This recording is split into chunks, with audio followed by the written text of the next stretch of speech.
dari baginda Nabi besar Muhammad sallallahu alaihi wasallam untuk kita jadikan selama kita berada di dunia ini, dan untuk memperbaiki ibadah kita kepada Allah.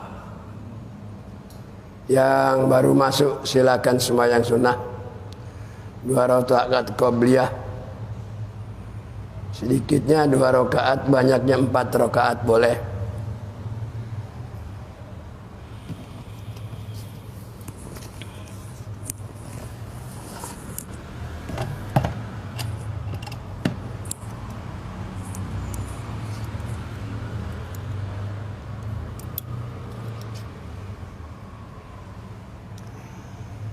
Bismillahirrahmanirrahim. Alhamdulillahirabbil alamin.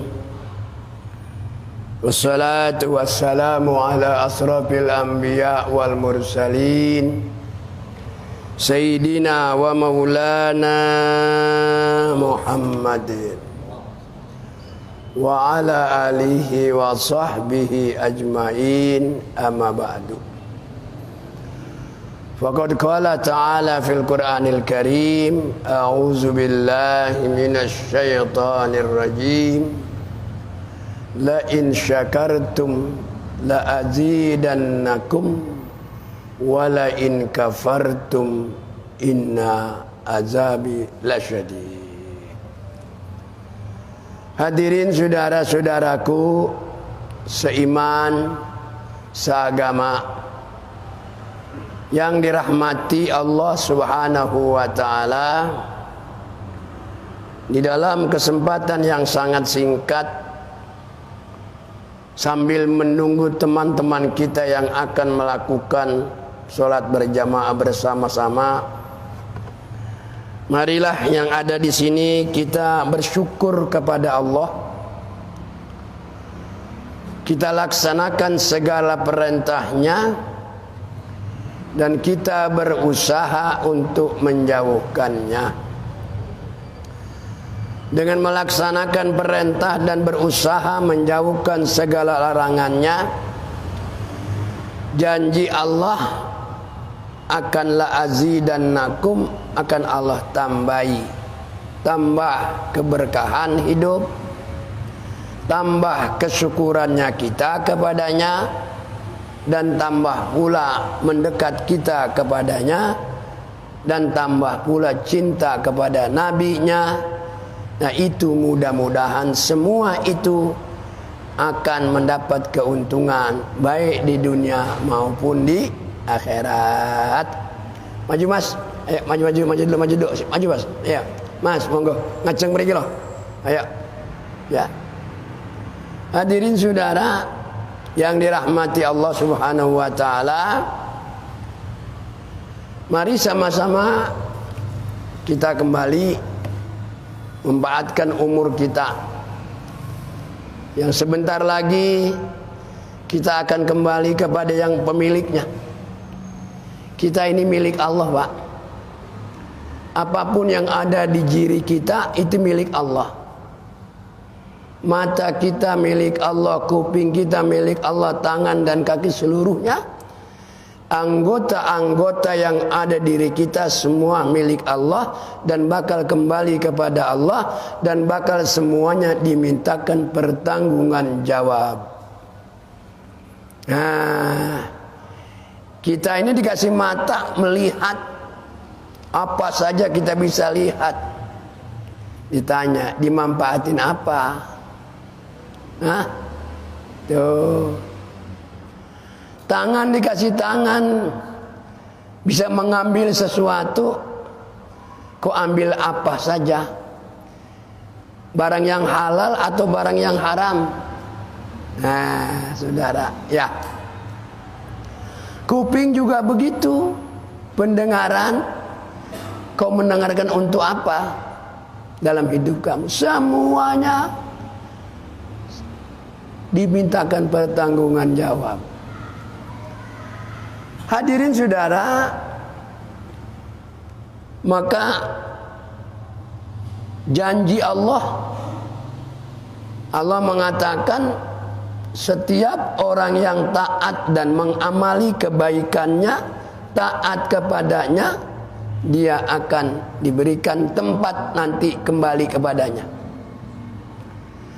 Kata Allah, man amila salihan min zakarin au unsa wa huwa mu'minun faulaika yadkhulunal jannah. Barang siapa yang mendengar ayat-ayat Allah yang berbunyi tadi, barang siapa yang berbuat baik, mengamalkan perintah Allah yang baik, baik dia seorang laki-laki maupun seorang wanita, janji Allah akan memasukkan ke surga dia. Surga yang diciptakan Allah buat siapa tadi? Buat orang yang beriman. Tidak cukup iman doang, tetapi dia tidak amal soleh. Makanya di ayat lain Allah katakan, ya, wal asri innal insana lafi husr illal ladzina amanu. Tuh. Tidak sampai amanu saja, wa amilus sholihat. Tuh. Sungguhnya kita ini dalam keadaan rugi dalam hidup ini. Rugi, kita sudah membuang-buang waktu. Kesehatan kita tidak manfaatkan ketaatan kita kepadanya. Pendengaran, penglihatan, lebih senang kita membaca koran, membaca komik dibanding kita baca Quran.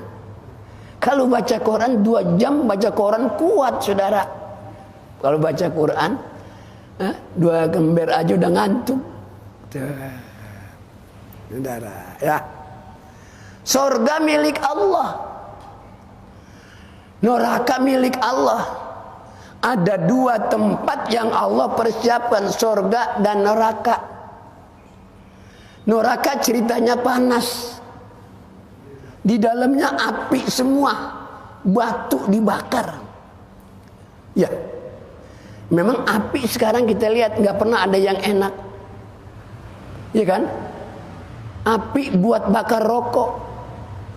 Orang ngerokok itu berat panas, ya, yang tidak ada pedahnya, betul nggak? Nah, surga itu indah, adem. Ibarat di dunia orang punya rumah cakep, ada tamannya, ada kolam renangnya, air mancurnya, belum seberapa, adem. Kita katakan, itu orang surga dunia, ya, tuh. Benar nggak? Itu belum seberapa, nggak ada bayangan kita, saudara. Yang baru sampai silakan sholat sunnah 2 rakaat. Surga. Orang masuk surga Allah yang masukkan. Orang masuk neraka Allah juga yang masukkan karena miliknya. Cuma selagi hambanya ada di bumi, diingat-ingatin oleh Allah. Nah, di sini ada satu hadis yang menghambat orang masuk surga. Kata Nabi, hadis yang diriwayatkan oleh Al-Hakim, ada 4 macam yang menghambat kita manusia masuk surga. Ya, ini nauzubillah, kita jangan masuk neraka. Kata Nabi kita Muhammad sallallahu alaihi wasallam, ada 4 macam, ya, yang menghambat kita masuk surga. Baunya aja, saudara, nggak dapat. Kata Nabi, baunya surga nggak dapat. Siapakah itu? Ada 4 golongan. Yang pertama, kata Nabi, mudminul khamr. Orang yang biasa hidupnya minuman-minuman keras. Khamr bahasa Arab. Kalau bahasa kerennya whisky, brandy. Nah, ada lagi apa tuh? Apa? Kopi miring, apa nggak tahu saya. Ada lagi sekarang apa lagi yang dicampur-campur pada mati itu? Autan. Oplosan. Dicampur-campur kepengen ya. Nah, kalau orang sekarang, maaf, Nabi mengatakan baunya sorga Ya, nggak dapat, apalagi masuknya. Mudminul khamr. Nah, orang kalau meninggal dunia pas minum itu whisky, khamr, kemudian apalagi itu tadi namanya dicampur-campur, oplosan namanya apa sekarang? Dinamain mati. Orang kalau meninggal dunia dalam keadaan mabuk, imannya hilang. Betul nggak? Saya tidak katakan itu kafir dia. Kalau orang imannya nggak ada, apa itu namanya? Terserah, namain aja dah. Golongan pertama itu. Hati-hati nih. Sekarang orang bangga-bangga banget udah. Minuman keras, seloki. Iya enggak? Nah, kita ini hati-hati. Kalau jadi orang Islam ini, jadi percaya sama Allah, harus benar-benar percaya sama Allah. Sebab ada hadis lain. Kata Nabi, berkata Nabi kepada sahabatnya, tidak ada seorang hamba yang menyaksikan tiada Tuhan kecuali Allah yang patut disembahnya, dan Nabi Muhammad adalah utusannya, seorang hamba Allah, dan dia benar-benar sidqan, yakin, percaya, kata Nabi. Bila kita macam itu, apa kata Nabi? Maka illa harramallahu ala nar, kata Nabi, Allah akan mengharamkan dia masuk neraka. Pertama, dia mengatakan dirinya bahwa tiada Tuhan yang patut disembah, betul, kecuali dia. Bahasa begitu tidak cukup dia selamat daripada api neraka kalau dia tidak menjalankan apa yang diperintah oleh Nabi. Betul. Pemabukan jauhin, perzinahan jauhkan. Ini saudara, jangan sampai kita tinggalkan dunia ini dalam mabuk. Sekarang orang bangga banget. Saudara, lihat aja film-film di TV, ada yang telanjang pakai celana pendek doang, ya, angkat, ada waktu apa itu tinju, perempuan pusrinya kelihatan, celana pendek, bawa enggak mengayun-ngayunkan, ya kan? Ini ronde kedua, ronde ketiga, perempuan itu, ini kan rusak, saudara. Kau usah tahu, pas saya nonton TV saya lihat itu, saudara. Akhirnya mata saya bermaksiat, mata saya berdosa. Nah, kalau kita sadar itu, segera kita minta istighfar. Tapi kalau orang yang tidak ngerti agama, tidak takut sama Allah, ya udah terus-terusan aja, nggak mau dia istighfar. Coba, Nabi sudah wanti-wanti kepada umatnya, pengikutnya. Engkau percaya kepada Nabi, ikutin perintahnya. Nah, orang kata Nabi ini, kita dengar haruslah Nabi 4 macam yang tidak masuk surga, baunya aja kata Nabi nggak dapat Allah berikan kepadanya. Pertama tadi mudminul khamr. Yang kedua, secara singkat, karena jam 12:15 kita harus sholat jamaah. Ya, yang baru tahu kenapa sih sebelum sholat saya bacakan hadis? Enggak, sebab kalau saya bacakan nanti habis sembahyang pada kabur semua. Hah? Betul gitu. Jadi saya cari akal juga nih, bagaimana jamaah bisa ikut ngaji, bisa mendengar perintah Nabi. Ya enggak? Bapak mendengar saja udah untung. Apalagi kita bisa ambil manfaat perkataan Nabi. Yang kedua kata Nabi, wa akalur riba, orang yang suka makan riba. Minjemin duit 1 juta, ganti 1.200.000. Itu riba. Betul. Ini banyak orang mau minjemin duit ke warung-warung, warung kecil, minjem 1 juta, ya dipotong 50, betul nggak? Tinggal berapa? 950, betul nggak? Dibayar 1 juta juga kita bayar, dan itu ditarikin tiap hari, ya kan? Nah, kita belum untung, dia diambil terus itu duit tadinya 950. digeblegin kita saudara. Nah ini caranya gimana, terserah aja di luar itu. Nah ini yang minjem juga haram, yang minjemin juga haram. Namanya itu riba tuh. Nah, saya tidak mau bahas soal bank apa, terserah itu urusannya. Nanti, pokoknya begitu. Minjem duit antara satu dengan kita 1 juta dengan persyaratan lu pulangin gua 1.100.000, maka itu dikata riba. Banyak lagi urusannya, riba banyak lagi. Bukan minjem duit aja, gampangnya gitulah. Jadi kalau kita minjemin duit 1 juta sama orang, ya udah ganti 1 juta. Kalau soal kita gak ada perjanjian, gak ada apa, dia pulangin, ini saya terima kasih nih, ente minjem duit, minjemin saya 1 juta, tapi saya ucapan terima kasih nih 500.000 buat ente. Nggak apa-apa, boleh. Iya kan? Tapi kalau begitu janji, lu pulangin ya, lebihin 200. Sepakat. Itulah yang kata riba. Tapi kalau karena apa, ucapan terima kasih, pinjem duit dikasih, nggak ada perjanjian, nggak ada, menurut saya nggak apa-apa. Karena dia butuh. Sebab orang pinjem duit pahalanya lebih besar daripada mau sedekah. Kenapa? Orang butuh duit karena perlu, ya kan? Tapi orang pinjam duit bisa jadi fitnah, punya duit nggak mau bayar. Kalau utang paling berat bayarnya. Benar. Terakhir, wa akal riba. Yang ketiga kata Nabi, singkat-singkat aja, 2 menit lagi udah harus kita sholat. Wa akilu malil yatim, makan harta anak yatim. Gimana yatim? Kita punya adik atau punya kakak. Kakak saya meninggalkan istri dan anak yatim. Ya, saya urusin. Hartanya ada. Saya makan bersama dia, habis itu haram. Pula-pula masuk surga kata Nabi, bangunnya nggak dapat. Yang terakhir kata Nabi, wal aku walidain, orang yang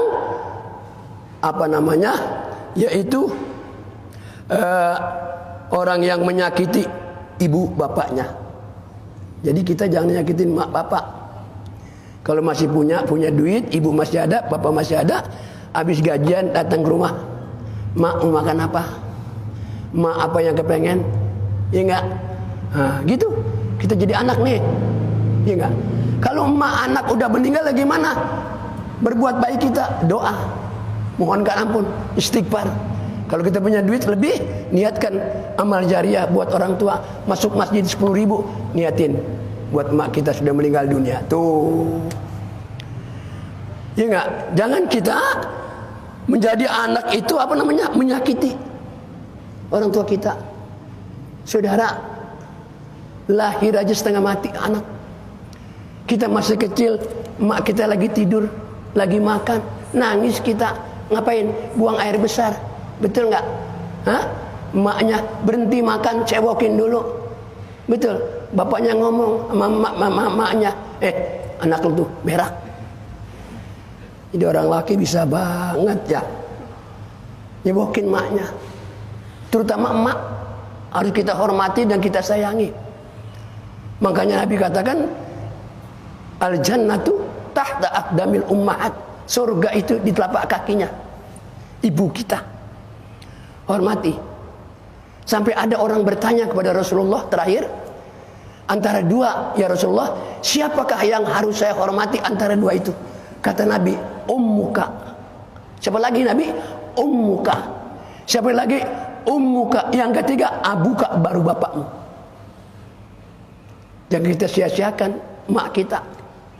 Jadi orang kaya kadang-kadang duitnya banyak, ngurusin orang tua nggak mau, bahkan ditaruh di mana? Di panti asuhan. Jangan di rumah. Kenapa di rumah? Kita orang besar, orang pejabat, nanti dia datang bau kencingnya, bau kotorannya, bini kita nggak suka. Taruh aja Pak, kata bininya, di sana panti asuhan, kita bayar sebulan 10 juta, kasih. Daripada di rumah bau tai, bau kencing. Kita kan orang kaya. Betul. Nyakitin orang tua. Dia tidak sadar kalau dulu kita jadi anak kencingin bapak emak kita. Betul. Makanya kalau punya anak, punya bapak, jangan taruh di panti asuhan. Taruh di rumah, kasih kamar yang cakep. Kita nggak sempet, cari pembantu di rumah kita, bayar. Gitu caranya. Betul. Kalau bisa kita mandiin dia, kita cebokin dia. Kalau dulu kita dicebokin, dimandiin, ya. Kalau dia udah tua, nggak bisa, masih ada umurnya, lakukan itu. Nggak sempet karena repot berdagang ini tuh, ya bolehlah panggil pembantu. Summa qala wallahu alam. Nggak usah panjang-panjang. Nanti kalau panjang-panjang